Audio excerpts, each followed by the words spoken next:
Hello friends, welcome to our channel crypto with Vishal. Nvidia के बारे में हम लोग पिछले काफ़ी टाइम से बात कर रहे हैं और एनवीडिया की अर्निंग रिपोर्ट का इंतजार था, वो फाइनली यहाँ पे आ गई है। क्या currently situation crypto currency market में बिटकॉइन के प्राइस में बनी हुई है, इस बारे में आज के वीडियो में बात करेंगे। इसी के साथ साथ एक अच्छा अपडेट और एक थोड़ा खराब अपडेट है जिसके बारे में डिस्कस करेंगे। सबसे पहले चलते हैं क्रिप्टो एनालिस्ट मार्केट में क्या चल रहा है देखने के लिए। मार्केट कैप 2% अप, वॉल्यूम की बात करेंगे 4.2% अप है। इनफ्लो की बात करेंगे, बड़े नंबर देखने को मिले हैं। रात 12 बजे से अब तक दो इनफ्लो के डेटा आए 2434 बीटीसी के। कल की बात करेंगे, कल भी दो ही इनफ्लो के डेटा आए थे 3109 बीटीसी के। फियर एंड ग्रीन इंडेक्स पिछले काफी दिनों से एक्सट्रीम फियर पे देखने को मिल रहा है यहाँ पे। और जब जब इस तरीके की सिचुएशन होती है, थोड़े टाइम बाद मार्केट हमें रिकवर होता हुआ भी देखने को मिलता है। पिछले एक घंटे के सेंटिमेंट्स की बात करेंगे, वो न्यूट्रल है और हीट मैप। काफ़ी टाइम बाद चीज़ें थोड़ी हरी देखने को मिल रही है। बीटीसी 2.56% अप, इथीरियम 1.33% अप यहाँ पे चल रहा है। ईटीएफ पॉइंट ऑफ व्यू से अगर हम लोग यहाँ पे बात करेंगे, सबसे पहले इथीरियम का ईटीएफ खुला हुआ है, तो पहले इथीरियम की बात करते हैं। एक मिनट मुझे थोड़ा रीलोड करना पड़ेगा, क्योंकि जहाँ से हम लोग चेक करते हैं वहाँ पे एड्स बहुत ज़्यादा आते हैं, तो हर थोड़े टाइम बाद क्या होता है, ऐड की वजह से पेज हमारा अपडेट हो जाता है। तो इथीरियम की बात करेंगे, लगातार 11 तारीख से अब तक इथीरियम में हमें लगातार सेलिंग देखने को मिली है। जबकि बिटकॉइन ईटीएफ की बात करेंगे, उसके लिए एक थोड़ा अच्छा दिन रहा। बहुत ज़्यादा बाइंग नहीं हुई है, लेकिन फाइनली हमें 5 दिनों के बाद एक पॉजिटिव डेटा यहाँ पे देखने को मिला है। सोलाना को मिस मत करिएगा, क्योंकि सोलाना ईटीएफ में इंटरेस्टिंग चीज़ें यहाँ पे हो रही हैं। सोलाना ईटीएफ का जो नंबर है वो लगातार बढ़ता जा रहा है। 19 तारीख की बात करेंगे, 48.5 मिलियन की यहाँ पे बाइंग हुई है सोलाना ईटीएफ से। बिटकॉइन की बात करेंगे, जब मैं वीडियो बना रहा हूँ बिटकॉइन के करंट प्राइस है 92,720। और क्या हुआ, जो हम लोगों ने की एरिया के बारे में बात करी थी, बिटकॉइन लगातार पिछले 4 दिनों से उसी की एरिया को टच कर रहा है। कल के दिन देखेंगे तो बिटकॉइन में काफ़ी ज़्यादा डिप देखने को मिली। 88,600 तक बिटकॉइन के प्राइस को ने टच किया और उसके बाद चीज़ें हमें रिकवर करती हुई यहाँ पे देखने को मिली। रीज़न क्या था, मैंने पहले भी आपको बता दिया था, एनवीडिया की अर्निंग रिपोर्ट आने वाली है। परसों हमने बात करी थी, अगले 24 घंटे क्रिटिकल रहेंगे। वही डंप हमें देखने को यहाँ पे मिला है।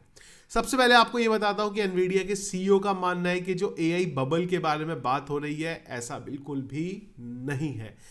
मेरा पर्सनली यही मानना है कि बिल्कुल ऐसी बात है। ये तो अपनी तरफ से बोलेंगे नहीं, पर जितनी वैल्यूएशन हो रही है कंपनीज की, वो आज नहीं तो कल बबल फटना तो है ही है। पर उम्मीद ये थी ये सारी चीज़ें 2026 में होती हुई देखने को मिलेंगी। ये उम्मीद नहीं थी कि 2025 से ही चीज़ें स्टार्ट हो जाएंगी। खैर, एनवीडिया की बात करेंगे तो रेवेन्यू की हम लोग बात करें, जो आया है निकल के, वो जो एक्सपेक्टेड था उससे काफ़ी ज़्यादा यहाँ पे आया है। उम्मीद थी 54.92 बिलियन डॉलर की, पर ये निकल के आया है 57.01 बिलियन डॉलर। तो जो एआई की वजह से मार्केट ज़्यादा खराब होने वाला था, वो फिलहाल कुछ टाइम के लिए यहाँ पे टल गया है।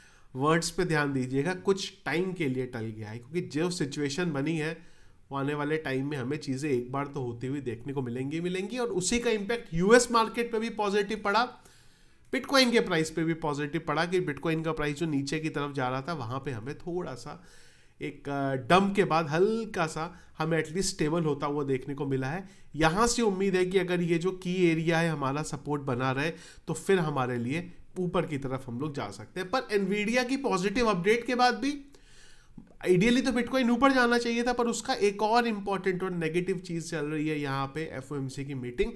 और जो रेट कट के बारे में चीज़ें हैं वो लगातार कम होती जा रही है। अगर आप देखेंगे 17 अक्टूबर को 93.7% चांसेस थे, वो अब घटते घटते 29.6% हो गए। डे बाई डे ये नंबर जो है घटता जा रहा है।